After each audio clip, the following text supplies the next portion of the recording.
Oh my god, guys, it is 4:30 in the morning and I have just watched Bethesda's first showcase at E3 this year, and oh my god, have they blown this out of the water. It started out, Pete Hines came out to the theme of Skyrim, which got everybody going nuts because, let's be honest with you, it's an absolutely fantastic game with an absolutely fantastic soundtrack. And everybody thought they were going to lead with, obviously, Fallout 4. But they didn't. They led with Doom. And they started off showing you the single player, which looks brutal. Graphically, it is on point. It is stunning. It looked beautiful, to be honest with you. Very well rendered. Very atmospheric and moody and dark, as you'd expect a Doom game to be. But oh my god, is it brutal and gory. You've got all the usual weapons, and I mean, we saw what could only be described as, I suppose, takedowns, where you actually rip off a demon's leg at one point and blow his skull up with it by hitting him when he's on the ground, and his skull just explodes and goes absolutely everywhere. And it was just like, whoa, really puts you right in the action, and it is gory, it is bloody, and it is brilliant, to be honest with you. The whole game is fast paced, it looks hard as balls, to be fair. And the clip that they showed ended with the demon knocking you back, ripping your arms off, and beating you to death with your own arms. Now, it's just amazing. I mean, it looked absolutely stunning. It looked fantastic, to be honest with you. And I was just like, literally sat there like, through the whole of this Doom single player trailer. Not only that, they then moved on to multiplayer, which they didn't really say a lot about. They said there's going to be more details coming fairly soon. But they have said it's going to be fast-paced arena-based battles in various maps with varying modes, so with power-ups and that sort of thing. So I think it's going to be, from what I can gather from the image they showed, very sort of Halo-ish to a degree, where the sort of multi-layered maps with many players on it all at the same time.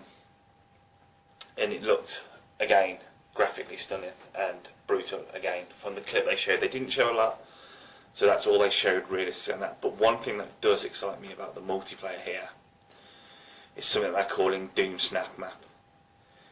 Now, if you can imagine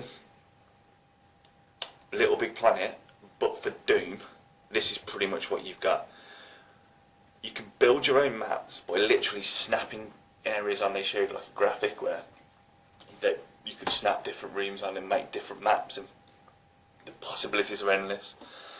You can add custom gameplay, you can change game mechanics and game logic to make different game modes, and not only that, you can share them instantly and play those maps with friends or with anybody else over the internet. This, to be honest with you, looks like one of the best things I've ever seen for a multiplayer map in a long time, and it's going to be available on all platforms apparently. So it's basically modding, but for home consoles as well as PCs. This is like a massive selling point in my opinion for Doom. They've done so well here, and the fact that it's so simple, you don't need a degree in computer science to create your own maps and share them with the world. This is going to add to the replay value of Doom exponentially. It's going to be unreal. Just when you've played all the maps or all the modes, someone's going to share something, or you're going to create something that completely alters the gameplay and completely changes how you play this game. What more could you ask for in a game? Bethesda, with their first ever E3 press conference and their first ever announcement at a press conference, have just blown it out of the water. Doom not only looks phenomenal, it looks like it plays phenomenally well, and it's got endless possibilities for replay value. What more could you ask for in a game?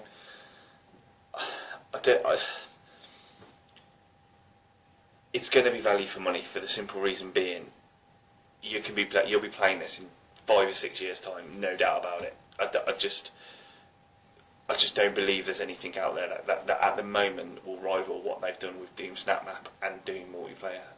If the single campaign's as good as what other Doom campaigns have been, this will be Game of the Year next year. It's coming out in spring 2016, and if it does, and it delivers what they've promised, what they said it would deliver, and they come good on the promises they made tonight, this will be Game of the Year next year, without fail. Without fail. After that, they went on to speak about they've basically amalgamated all their game websites and all of their Bethesda websites into one called Bethesda.net, and that's where they're going to have forums, and that's where the Snap Map's going to integrate in, so you can see what people have created and you can get up-to-date news and that sort of thing. So that's where they went on from that, and then they showed an online action game called Battle Cry. It's team-based and you pick a nation. It looks to me, this was only my image of it, because again they were really a bit cagey about the details. It's in the alpha build in Australia, and they're taking on registrations for beta testing now. But it's an online action game where you get to pick one of 5 different specs, shall we call them. So you've got the Brawler, the Enforcer, the Infiltrator, the Ranger, and the Gadgeteer. Excuse me. And it looks to be a little bit like Call of Duty. However, it's melee weapons as well as guns. Like the Ranger, for example, has like obviously a ranged weapon. The Brawler has a big ass hammer or sword or whatever weapon is fitted for that nation. And each of the classes, the 5 classes, obviously adds something to that gameplay. It looked fairly good actually. It looked bright and colourful. It looked a lot of fun. Now, they didn't really give much detail on when it was coming out. It just said they're taking beta applications up until June.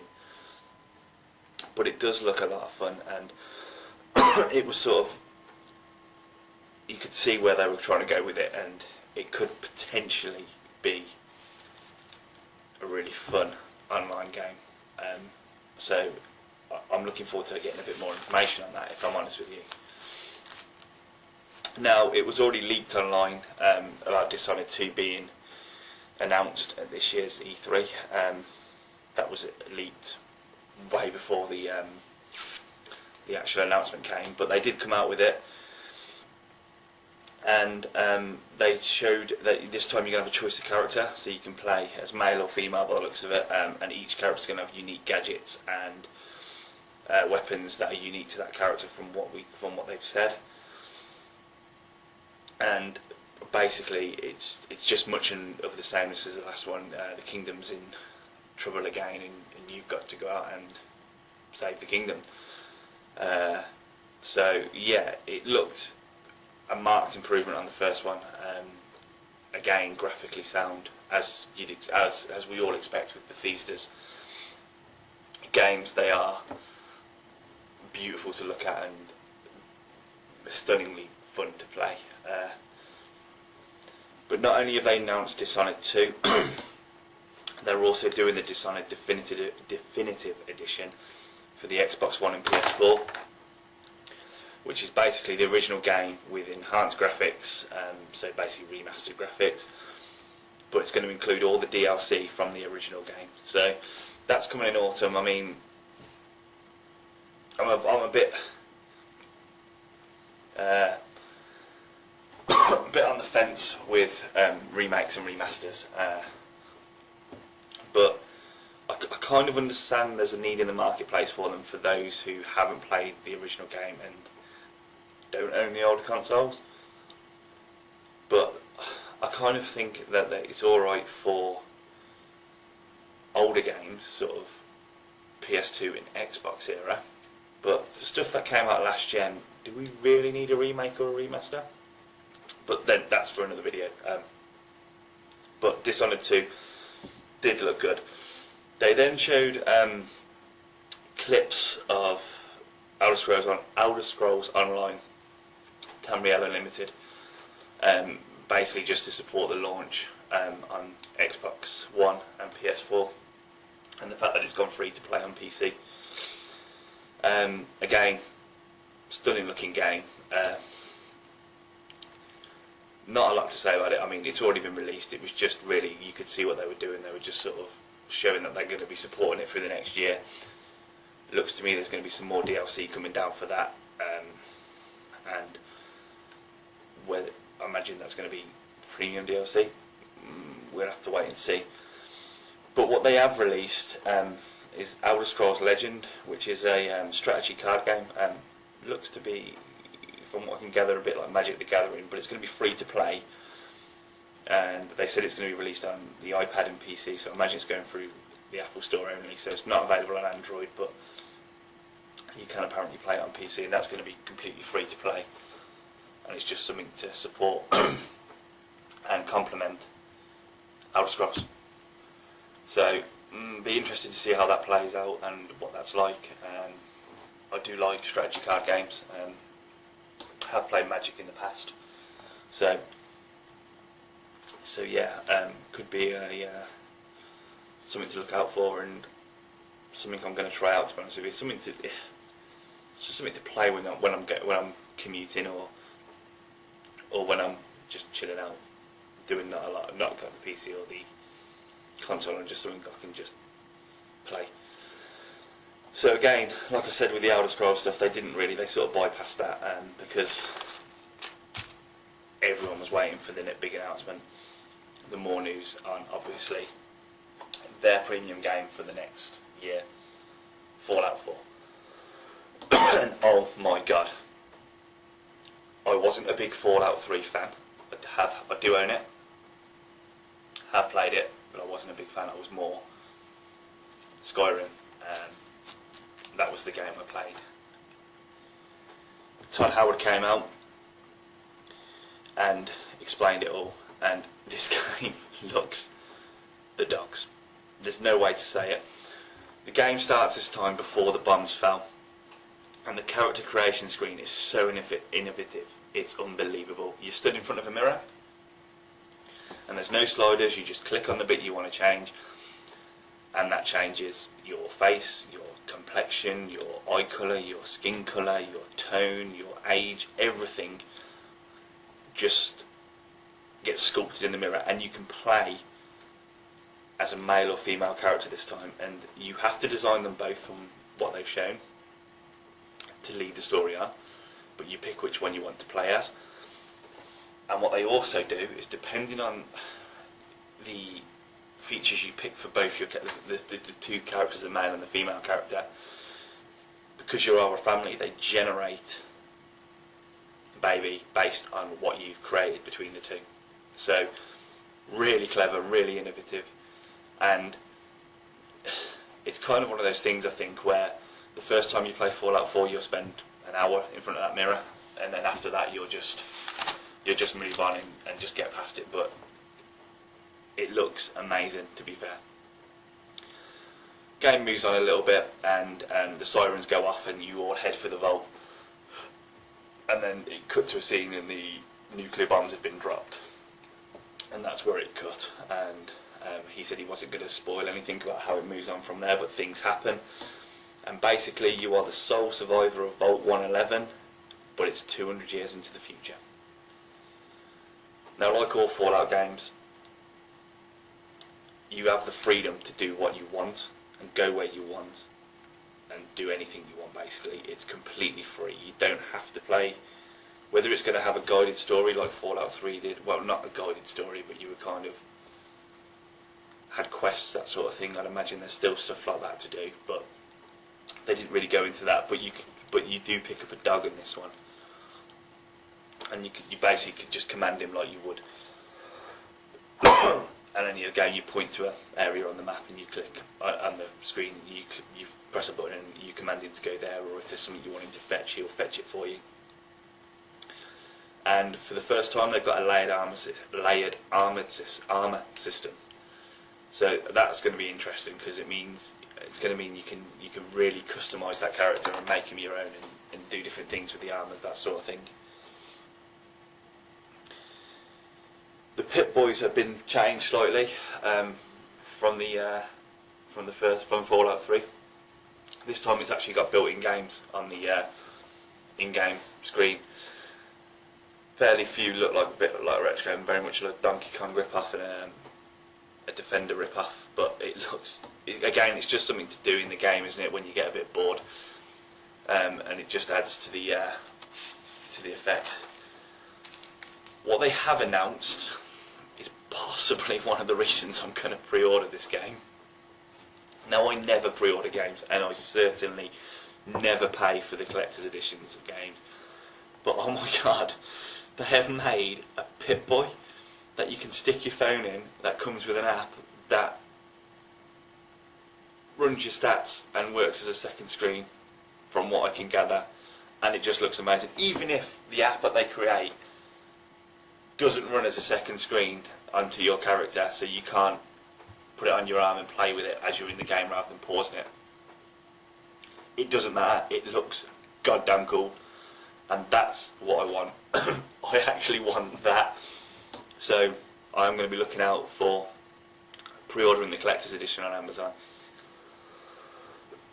as soon as I physically can, because oh my god, that thing looks amazing. It looks stunning, to be fair, and they've obviously done a really good job in it and put a lot of effort into making this Pip-Boy to make people want to order the collector's edition. The other thing they've done is you can build settlements on this one, rather than having the already areas in the game that have been built. There are large areas where you can build what you want. So you can scrap materials in the real world and use them to build shelters for yourself and for your dog, and also build settlements to introduce traders and that sort of thing, where you can get new weapons and better weapons and that sort of thing from the traders. But you can also then defend the settlement by building turrets and defences, because they will get attacked by raiders, and you can basically customise the whole area. So you can pretty much proper roleplay it. You could create a character and you could live in a wastelanded world and basically create your own thriving economy. Again, they've gone above and beyond what they needed to do, really. Fallout 4 was always going to be announced at some point. According to the press conference, they've been working on it since they finished Fallout 3, but they've never said anything about it. Everything is customisable in this game. There are 50 base weapons, and with over 700 mods to add to these weapons, and you can also customise the power armour. So the opportunities and the options to play this game and how you want to play it, in first person, in third person, are endless. This game looks like a world beater, to be fair. It's set the benchmark so high. I mean, like I said, Doom will be Game of the Year next year if they deliver what they promised. Fallout 4, which is releasing November 10th this year, could well be and should be Game of the Year for this year, without fail. There's no two ways about it, unless one of the big developers announce something amazing, which I don't think they will. I don't think there's a lot that can beat Fallout 4 to come out this year. I mean, everyone says Witcher 3, The Wild Hunt, but I think Fallout 4's got it beat, to be honest with you. To part of the Fallout 4, obviously because that's not coming out till November, they've got a new game for smartphones and tablets, and that's Fallout Shelter, and it's going to be completely free to play. And basically you make your own vault, a bit like The Sims to a degree, where you then have the overall running of that vault, and you're the overseer. So you decide what people do. You need to keep the dwellers happy. You need to make sure there's power, food, lighting, water, everything that you need. You can send them out on missions into the wasteland. You need to defend your vault from attacking raiders. You need to expand your vault because you can build different rooms which train your characters, in your dwellers, into different things. So you have ones that train them in intelligence, for example, strength, fitness, that sort of thing. It looks like a bit of a fun game. From what I can gather, it's being released straight after the event, the announcement, but I think it's going to be on Apple only. They never mentioned the Android platform, so I think it's just going to be on iTunes, which is kind of a shame really, because pretty much 50-50, isn't it, in the world nowadays? Half the people have an iPhone, half the people have an Android, and we all own a console of some variety. Well, Bethesda fans all own Bethesda games on either one of the consoles, I'd have presumed, if not the PC. So you're kind of cutting your fan base in half. But it's a free-to-play game, and it's just for the smartphones and tablets. It's not really what they were there for. It was just an addition to the Fallout announcement. So that was it. That was E3 2015, Bethesda's first announcement, first press conference, and they smashed it, to be fair. You'll be hard pushed to find a developer that's going to beat their press conference this year. They could have just literally walked out and not even bothered with the likes of